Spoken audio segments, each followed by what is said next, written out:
Everybody, Carl, back again. Today. I'll be covering Blade Runner.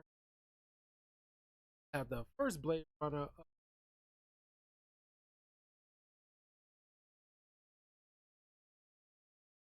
put in a bunch of crazy facts about what went on in that film.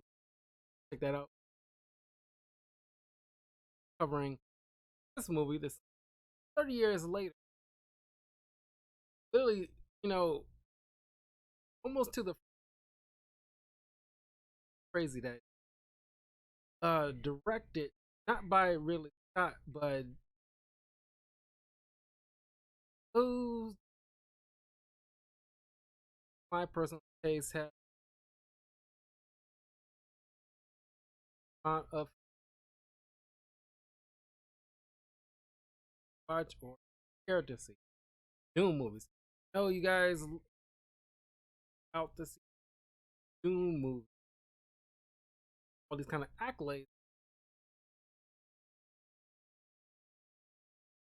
Old Doom. If it's like kind of like, and it happens for people. But this one I thoroughly enjoyed, and of course, very rare. Probably maybe a couple other of occasions where a sequel to a movie that's darn near 30 that actually well at the box office and is quickly. Now, of course, when this movie came out, people like kind of like a it a bit, but it did make its money back. Like, come on, like okay, this is like the early stage of when old like sequels to old movies starting to like really out. But I, you know, was super amped for this movie to come out. I ready to not expected long as it was. It was like darn near 3 hours, 160. That was. I think I had to take two bathroom breaks. Theaters, and it's like with the first movie as Blade Runner. Uh, that movie really,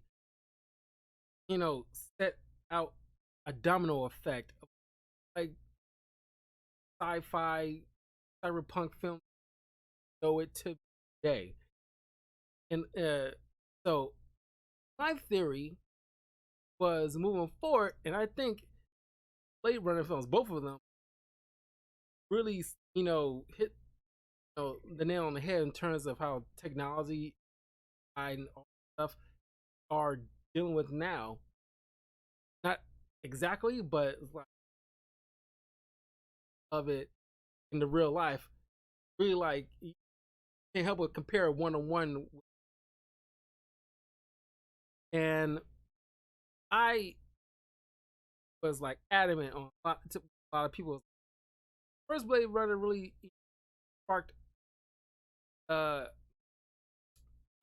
inspiration for all the sci-fi stuff that we know of. Can you imagine young kids who grew up watching this film, who might grow up to be directors, future movies, start, you know, laying out like groundwork of like crazy sci-fi. I do mine. Uh, like that's why I still believe it. I still believe it. When this came was released in 2017, young kids who watched this film in the theaters with their folks, you know, 10, 20 years from now, there'll be future directors, who get asked in interviews, what's your inspiration with your movies and stuff? And they'll say, like, oh, I watched Blade Runner 2049 as a kid, and it gave me inspiration to make this sci fi whatchamajig. Turkey? You're from Turkey, man? Question. Wow. Like you're the first person that like you know uh that I that you know uh who's that far in a country. And probably the other one would probably been Mexico, I think. But you're the furthest along. Thanks for following, man. Hope you enjoy yourself. Oh no worries. Yeah, you're the first person that's like, well, you're probably the second person who's uh follows me. Good one. Enjoy. But anyway, yeah, Blade Runner 2049. Like I said, directed by Denis Villeneuve. Off the novel, Androids stars Harrison Ford. Oh, Ryan Gosling and Joe. Harrison Ford, and Rick, Anna de Armas as Joy. And this is the first time I've seen Anna de Armas anything. This is my first introduction to this actress. Been in other stuff, but this was a technically breakout. Then the next time I saw her, Knives Out. Charles, so you get Silva, uh, Oaks, Love, Robin Wright, and Lieutenant Joe. I don't remember what Wright is. Buttercup, Princess Bride, or Mackenzie Davis as Pet, Carla Jury, Lenny James as Pepper Moore, Jared Leto, Gander Wallace, Edward James Gaff, and sorry, or you this from the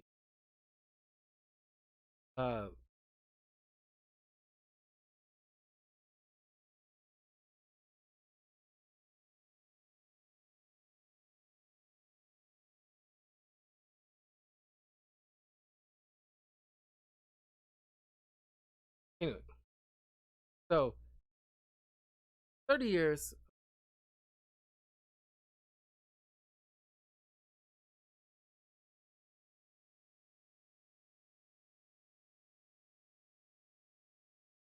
Yeah, I have to adjust my mic because I do voice for stuff. So hopefully it's a little better because I hate having to adjust the gain too often. I keep forgetting to rejigger it. Hopefully,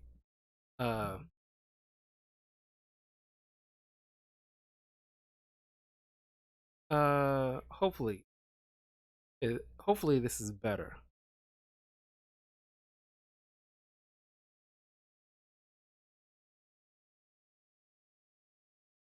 Hopefully this is better. Uh, yeah, sorry. Like I do voiceover work or auditions and stuff like that, and I have to adjust the gain so it won't come out as loud for people. So, ouch. Sorry, pinched it. Anyway, uh, so 30 years later, now, which is a good twist to this, uh, uh, there are Blade Runners. Well, there are replicants who are still in hiding, and we are introduced to Kay, who is a Blade Runner who's also a replicant, a different breed of replicant now that, unlike Roy from the first movie, won't go rogue on the corporation. Now, instead of Tyrell, who is defunct and been bought up by Wallace. And honestly, I think like Jared Leto's performance in this is really stellar work. Not many people was very hyped on it because Jared Leto was going through like a bit of backlash uh uh around this time after the first Suicide Squad movie came out and all the stuff that he was doing behind the scenes. So not Jared Leto wasn't a very popular person at this time, so they kind of like ruined uh I won't say ruined his performance, but people was kind of turned off by him, so they couldn't see his performance, beyond the fact that what they know what he's, like that we're sending people use tampons on the set of Suicide Squad. And they couldn't get behind, they couldn't get beyond that and just focus on the performance at hand. They just can't help that. So I think that kind of hurt him a bit. But he's really good in this. Now that enough time has passed, and I can see him uh just as performance, and we can see like, oh wow, he's really good. Um, Even though he looks like Jesus. Uh, so I think it was like a cool twist. And now you got, this is also kind of confusing. They got uh K, who's a replicant, who's positioned to be a Blade Runner, which is a cool concept. But why is like the only one? And given the fact that he's suffering a bit of racism a bit because all the other officers know he's a replicant, full stop, and they calling him like names like skin job and stuff like that, and it's like they just like outwardly just being like just uh cruel to him and writing graffiti and names on you know at least at his apartment as graffiti, you know of the word skin job or whatever on his apartment door. And I love Ryan Gosling's performance in this is really good because it's like it's just the way when he's walking down the hallway when he's first getting to the precinct, he's like, as soon as uh one of the regular officers getting near him, especially like they're being like verbally abusive, he does this, like trying to do his whatever he can to like get out of their way, and just like it's just the way it's just like the body, the way his body is moving, where he's like, I got to get out of their way. Like he doesn't see himself. He's a tool. He doesn't like he's there to do a job. Is polite and everything like that. Hobbies. I like watching movies, playing games. So, yeah, I really like that. They always stuck with me. Way like he just like certain subtle things, actor's performance, you can't help but notice when it's like, wow, that really, it's just sometimes it doesn't mean the dialogue, just the way a certain person moves in a performance really echoes, sets the tone of like this guy's. You don't need like a whole monologue about his life or a narration about life, which once again, like Harrison Ford said, don't not everything needs a narration. You just let the characters like actions speak for themselves. And oh, thank you. Um, so okay, the first time we meet up with him, he's arriving on this planet, which, unlike in the first film where we're told that there's off-world colonized planets, we never actually got to get to see that stuff, which understandably why we couldn't, because limited budget, and there's already going over budget, and they're try to keep it focused on the detective work in the first film. Now we got the budget, definitely the time, and and the resources to see like certain other planets, not like Star Wars level, like versing galaxies or just nearby, kind of like the Destiny game, which is also a cool idea. Where it's like, we're not going like millions of light years in different galaxies. No, colonize planets in our own solar system, just traversing it at willy nilly kind of. At least that's how I'm reading it. So he's going to this planet, meets up with Dave Bautista's character, uh, Sapper, who is a medical doctor replicant. And man, it's just like the atmosphere in the Blade Runner films is just, I just feel so immersed when I'm watching this stuff. Uh,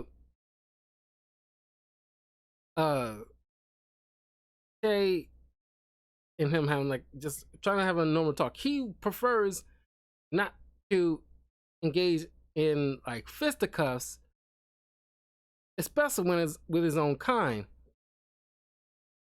But he's also dealing with the fact that is a as Dave Bautista Sapper character is like is displeased with this guy because like you're hunting your own kind. You don't know what's what.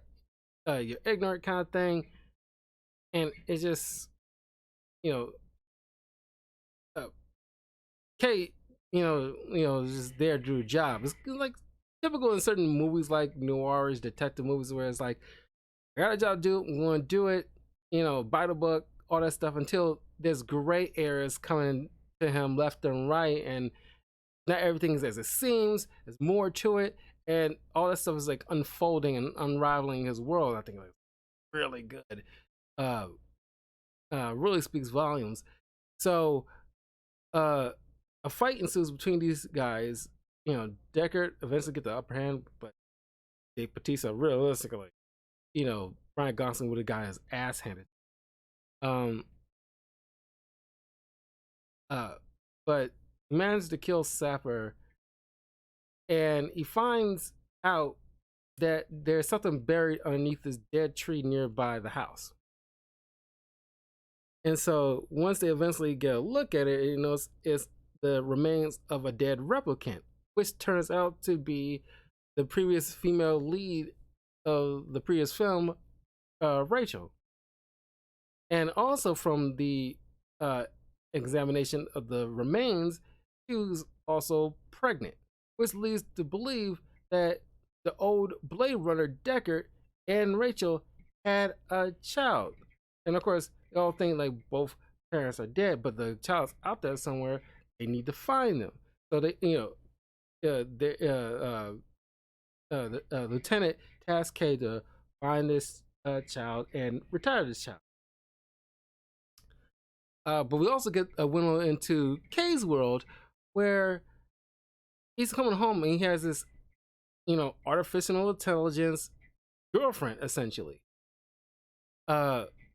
Which is like, as I mentioned in my previous review of Blade Runner, first one, the technology and the science in these films are like darn near spot on in terms of what the real world is going through. Like artificial intelligence is sprouting up all over the freaking place. Not crazy like it is in the films, but it's darn near getting there. And you got the movies like Her, starring Joaquin Phoenix, him like dating like an AI girl, and it's like you get like, sheltered, insecure, introvert kind of guys who, because the dating market in the Western world is trash, honestly. But as AI evolves, certain guys will just start dating like AI girlfriends, and you get like certain things like Kay and Joy. And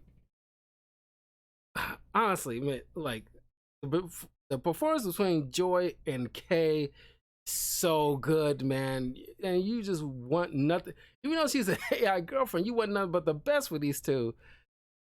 Because they treat it like a realistic relationship. Like she's like a almost like a housewife.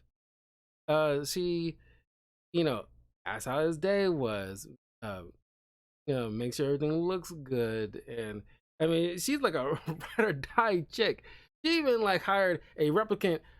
I mean, a replicant prostitute, which shows like a cool cinematic feat where it's just like she it is Joy who hires this uh woman who you see previously in the earlier acts, and the the AI hologram of Joy is just, you know, for lack of a better word, merging with the replicant woman.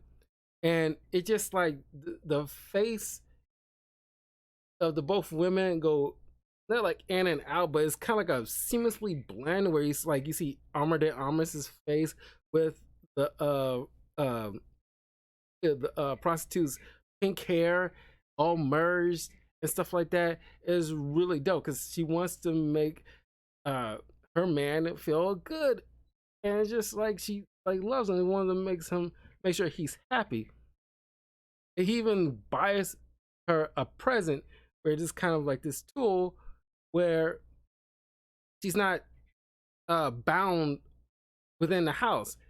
She can easily be in his pocket anywhere at any time, uh, so she can be able to, be with him, yeah, and offer some kind of like a bit of insight because kind of like in a comic book, you uh, you know, because Kay spent a lot of time alone, clearly in thought, but it's not like a comic book where you can read his thought bubbles or anything like that.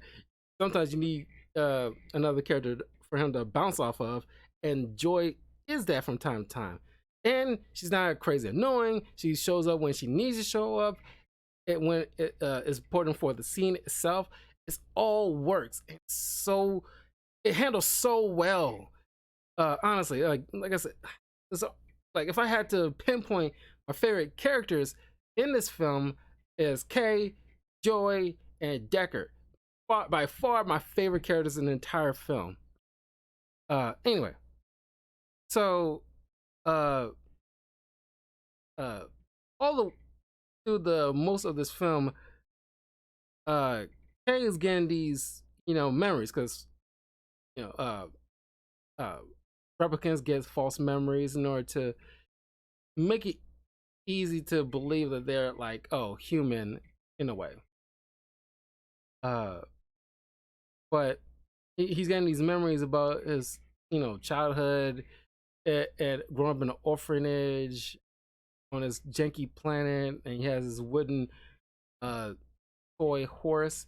And wood is very expensive in this world because I guess, a lot of forest deforestation to the point where it's like wood is so rare that now, because Wallace, most of his house is mostly wood, showing high status because, he can, afford wood. It's crazy expensive. It's like trying to find gold randomly. Um, so Kate goes back to the planet where he finds Sapper, and he's also found. Not sure why other cops didn't find this once they, combed the area, but he finds this uh little tin uh uh container thing. And he sees like a baby's sock and a photo of Rachel holding like a baby. And he was starting to believe that he might be her child, given like the memories. He even goes to this doctor who's responsible of implanting memories into replicants for the Wallace Corporation. And he, watches, through some weird technology, you having to look inside his memories. Unless she goes through the serial number of his creation, and it's like, okay, what kind of memories did I input in here? And she's able to diagnose that those memories are real. And this is the one rare moment where you, because Kay's been so stoic throughout this entire uh thing, uh and confirms Joy's belief that, oh, you're special. Uh so you get this one rare outburst from Kay, who's been stoic this whole time, and you finally just lets it out his true feelings, because replicants, you know, because of the whole void conf test thing, tried to make sure that hey, I gotta, you know, main focus don't like doing crazy outbursts, nothing like that, because it's take a sign of, oh, replicant going rogue kind of situation. So now he gets to actually lets it all out in this one performance when it's like, it's like I'm not like a thing that was built in a lab. I was born like another, like just like any other human, and he's like, ah! It's like that. It's just like it's just like you feel that it's like he's, and it's earned. It's like one of the perfect examples of a moment being earned and not played to death or used inappropriately. Uh, uh, so he, but he goes. One of his investigations leads him to the Wallace Corporation. He meets up with Love and goes through one of Decker's old interrogations of Rachel and everything like that. So he needs to see if he can find Decker. Of course, Love and Wallace, because Wallace got this whole God complex. It's like very on the nose God complex where he's literally birthing humans and choosing to kill him at his whim, and once he finds out that a replicant and a human managed to create life through the conventional man and woman means, he needs to find out how that happens. So he tasks Love to track, follow Kay's movements, and once he finds this Decker person, she needs to bring him to a Decker to him, so that way he can find out what he knows, what's so special about him, how did all this happen, so he can replicate that. So that way it's kind of like make him more like God, that I can not only create life, I can have them create life to create life, and I'm this ultimate God kind of situation. Um, so eventually, uh, Kay does go to this other planet where this orphanage is, and you see all these, orphan children building whatever gizmos or whatever thing for the guy from The Walking Dead.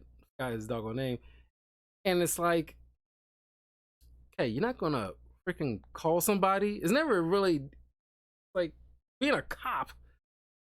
Sure, you're a Blade Runner, so you have a specific thing. It's kind of like, an SVU department or a CSI department, so they have specific task. But still, if you see like a crime in place, it's still your duty to try to stop it.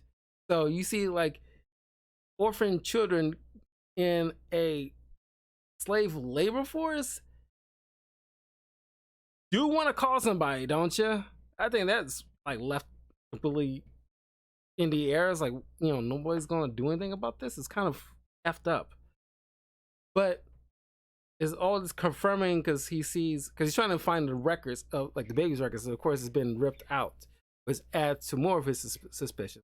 But he also noticed that from his memories, he sees and finds the old wooden horse toy, and it's like, what are the odds of that thing still being there and not decaying from 30 years of like decay? I'm sure it's wood, but you know what I mean. It's like that thing should be barely holding on together, and coming to pieces by the slightest touch after 30 years.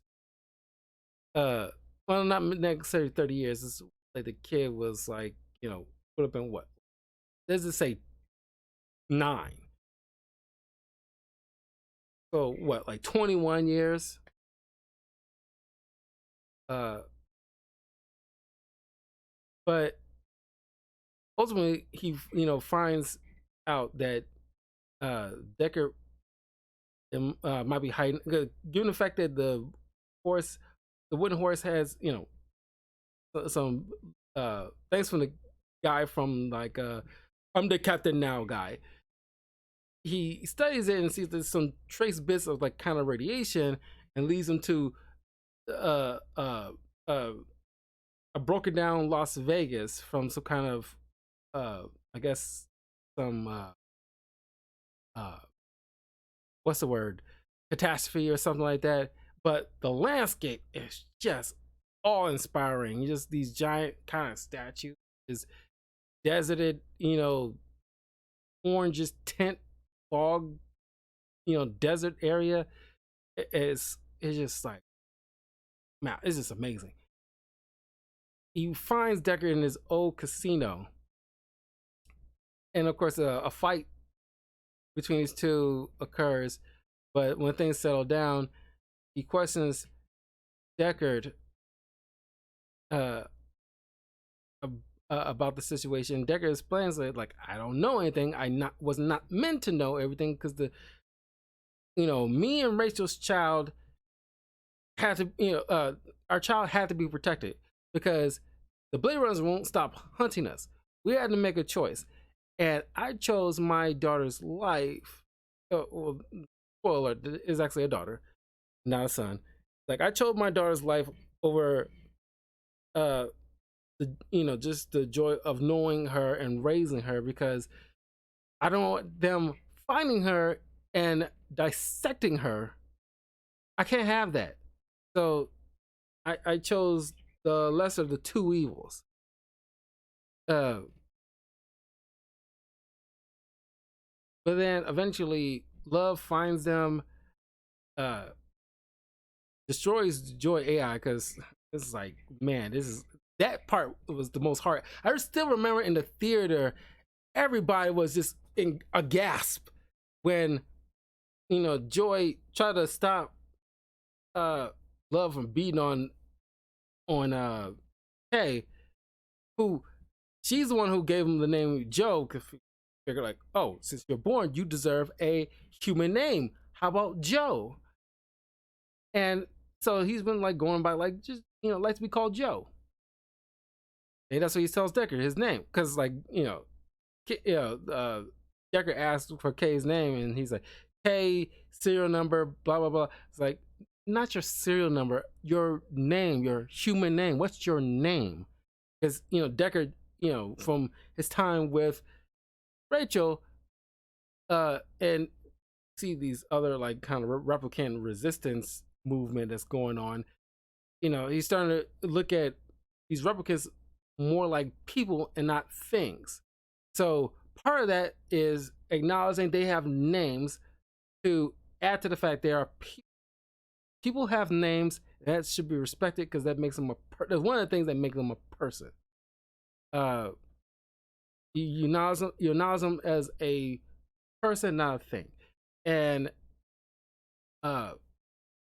Joy trying to stop Love from beating on Kay, and then this sick, twisted lady doesn't even have to, because she killed Kay's boss, and like the coroner at the police station, which, by the way, I'm not sure how this woman managed to get into a police station willy-nilly and not be stopped. I'm pretty sure they got security cameras, and somehow walks out without anybody stopping her or shooting her after she murdered a lieutenant of a police department. That is wild to me. That is probably one of my biggest issues from this movie, is there's certain things that are allowed to carry on, which shouldn't carry on realistically. Or he just walks up in a police station, murders a captain in their office, and just waltzes right out. It's very odd. And then the entire theater was just aghast and just part of the more heartbroken, where she's, because you see her last, knowing what's about to happen, she crossed down to Kay, looking her in the eyes, says, I love you. And just out of sheer dickishness, Love just crushes the little gizmo because, as it stated earlier in the film, like if anything happens to this thing, there's no backups. You're just gone. Uh, uh, and it's just like everybody was just devastated for Joe. Like, oh my god, I was that bitch. I can't believe she just did that. I was like, oh my god, I love these two together, and she just effectively just killed his girlfriend in front of him, essentially. And it's like, wow, I still was like aghast by that. Oh my god, that was heartbreaking. That was tough to watch. And it's like we all knew what was about to happen in that theater. I still to this day remember it. Like I couldn't even look at it. I couldn't look at it. It was that tough to watch. I felt so sad for the character because I wanted those two to be together so badly. Oh my goodness. But her Love stupid but left Kay alive and kidnaps Deckard to be interrogated by Wallace, who's trying to get him to reveal his secrets on how he and Rachel managed to birth a kid, and even to the point of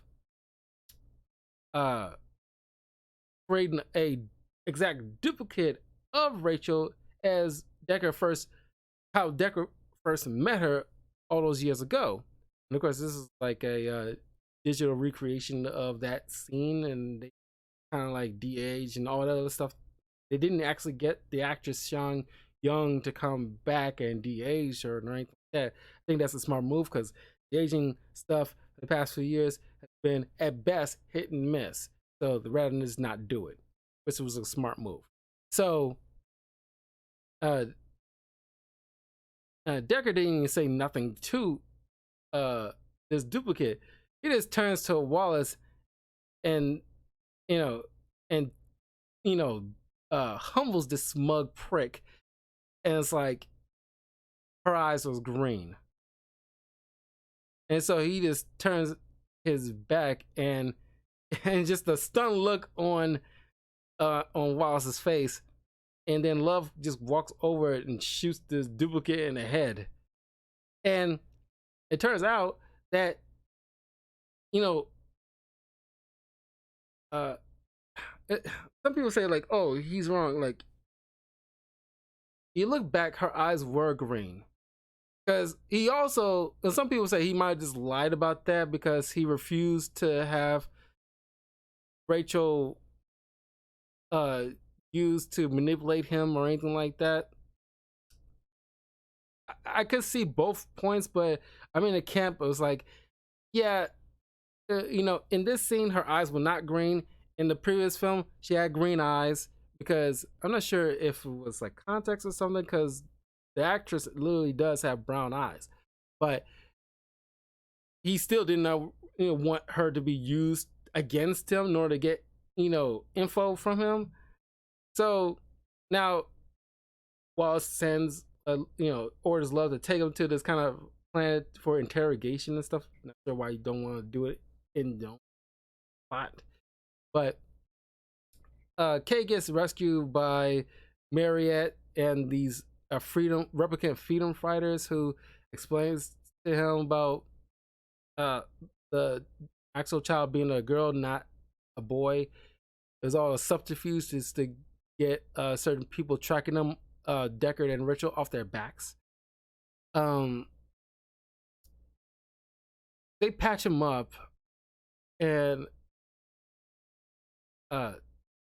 they wanted him, if push comes to shove, if Wallace managed to get Deckard to talk, it could lead to not only to them, but by extension to their daughter, because they know where she might, but it's never clear if like they know, because they want to use her as like their messiah essentially in order to lead a kind of revolution, but in order to keep the child safe so nobody knows. So I think like, no, nobody knows, but they don't want him potentially getting to their daughter, but Deckard will know about them and their possible whereabouts, and don't want that to be traced and the movement snuffed out entirely before they get uh, the daughter to lead him in hopefully like some kind of revolution.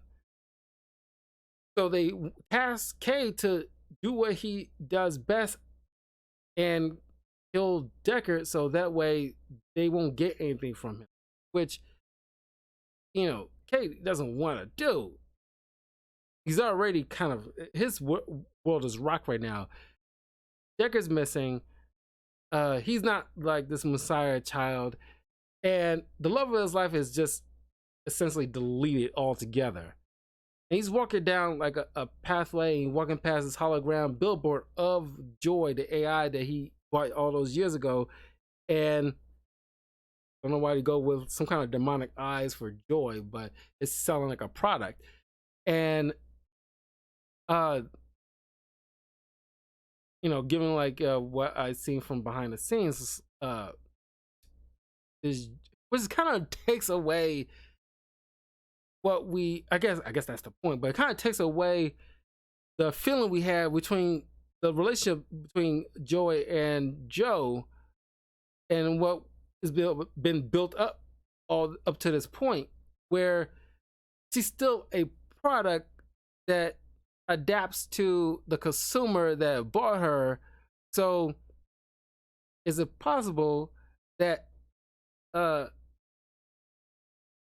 this AI possibly didn't really care for him? Is it possible that she's just adapting to wherever needs that needs to be met? It's kind of like a pleasure bot kind of situation, just adapting to the needs that Joe requires.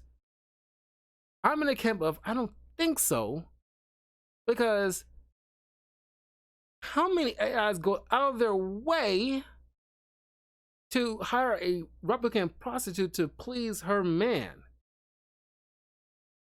And the fact that she helped him out with certain things with like as he's looking into like the wooden horse and examination room and stuff like that, and she's popping up giving her insights on things. Like I said, she's I won't say evolving, but she's adapting. I guess that's the same thing. Adapting artificial intelligence. But I don't know. There's certain things that doesn't read to me as, oh, I'm just following my programming here.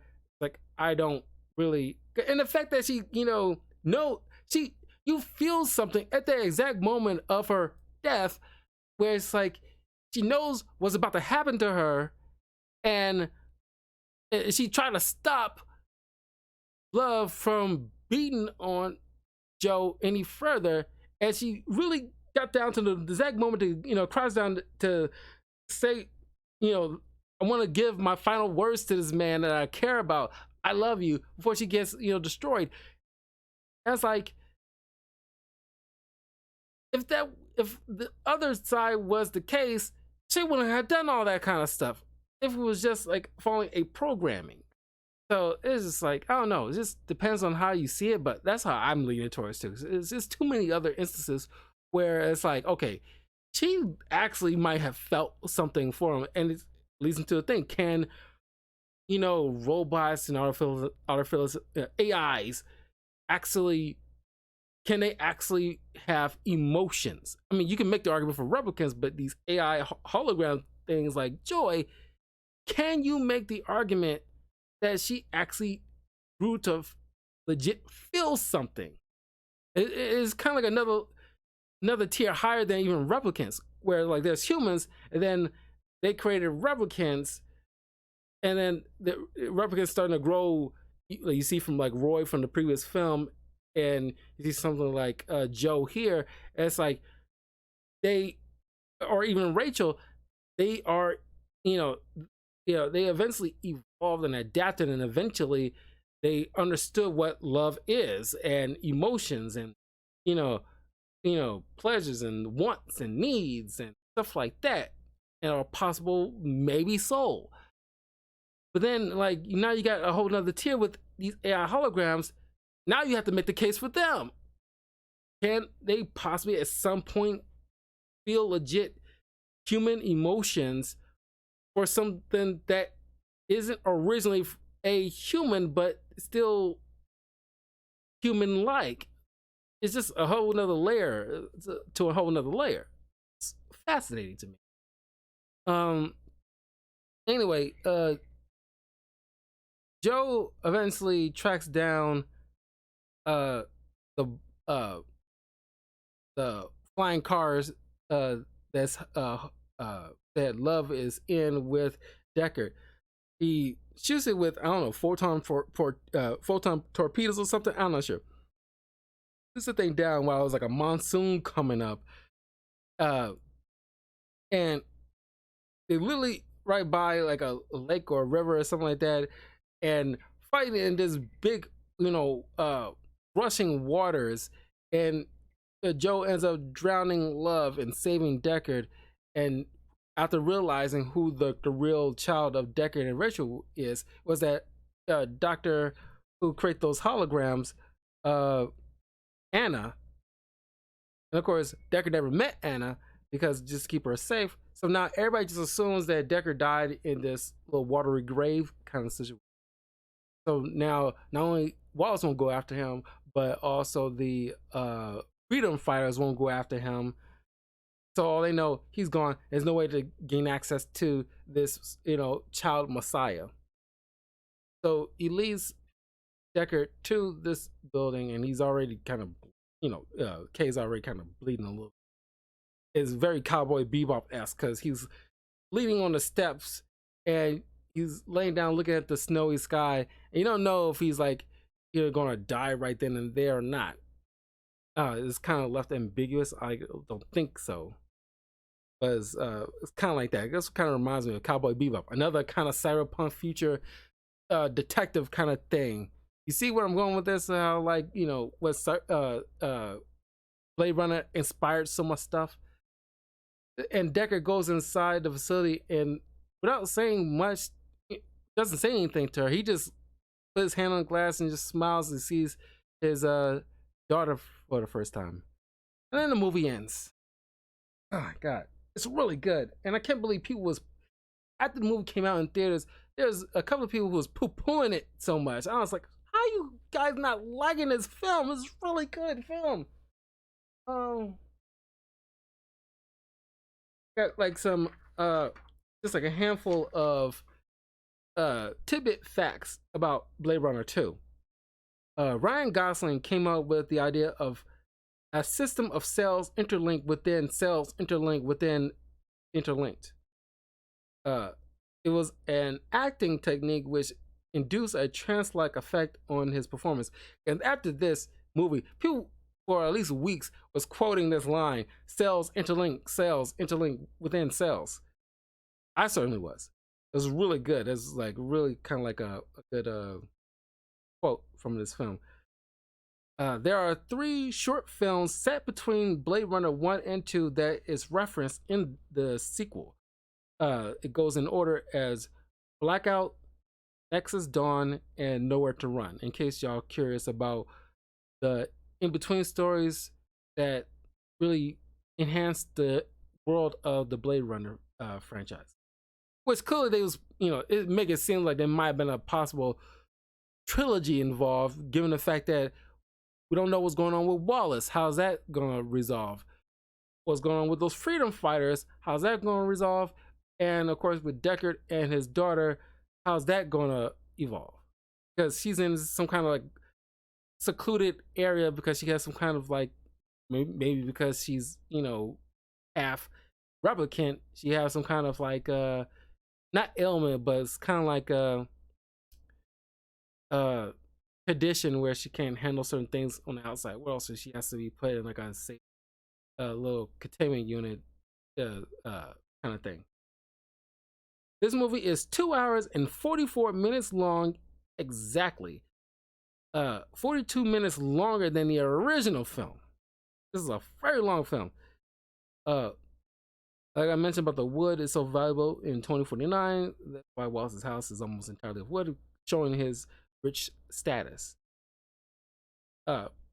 Policeman KD6 3.7 is an homage to the author Philip K. Dick, PKD6 3.7, which is Deckard's, I mean, not Deckard, K's full serial number.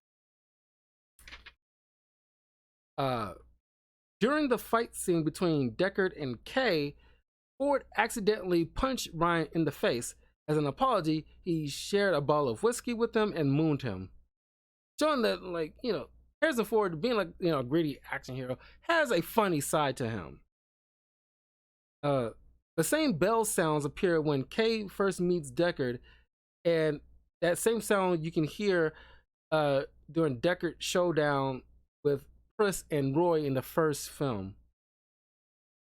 And finally, like, Jared Leto used tech and inventors from Silicon Valley as inspiration for his role as Wallace. So, that seems about right. Kind of like fooling themselves and act like they're, I don't want to say all of them, but they got a kind of like high opinion of themselves. So it kind of matches. But that was Blade Runner 2049. Oh, God, that was a lot. But that was fun. It was fun. It's been like a year and a half. I've been wanting to revisit these Blade films for a hot while. And I finally got to it because I really want to rewatch those again so badly. So I finally got a chance to rewatch them again. It was fun getting into this world. So highly suggest you guys check out Blade Runner, the Final Cut, and Blade Runner 2049.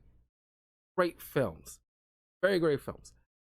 I will see you guys tomorrow while I wrap up Diablo 4. I'm finally going to be at the final boss fight. Forward to that tomorrow.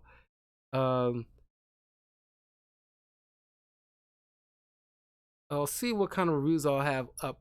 I'm not gonna make any promises whether it's gonna be a comic book, movie, or movie. There's at least 3 movies in a trilogy that I've been wanting to get into for over a year at this point, but I'm finally gonna make the time to do it before February, Valentine's Day month comes about. I go through, some romantic kind of films and Black History Month type of films. So look forward to that pretty soon. And also, by the end of the month, I will be starting playthrough of Tekken 8. So look forward to that. And 7 weeks from now, Final Fantasy VII Rebirth, one of my anticipated games of this year. I cannot wait. I'm definitely going to get down into nitty-gritty of that. So look forward to that. Anyway, thank you for stopping by. I will see you guys tomorrow. Like and subscribe. Share this with your friends. Follow me on YouTube, youtube.com/talkativecarl. Links are in the description below. I'll see you guys soon. Thank you for stopping by. Duman, I'm pretty sure maybe it's daytime over there with you while it's nighttime over here in the West. But enjoy your day. Take care. See you later.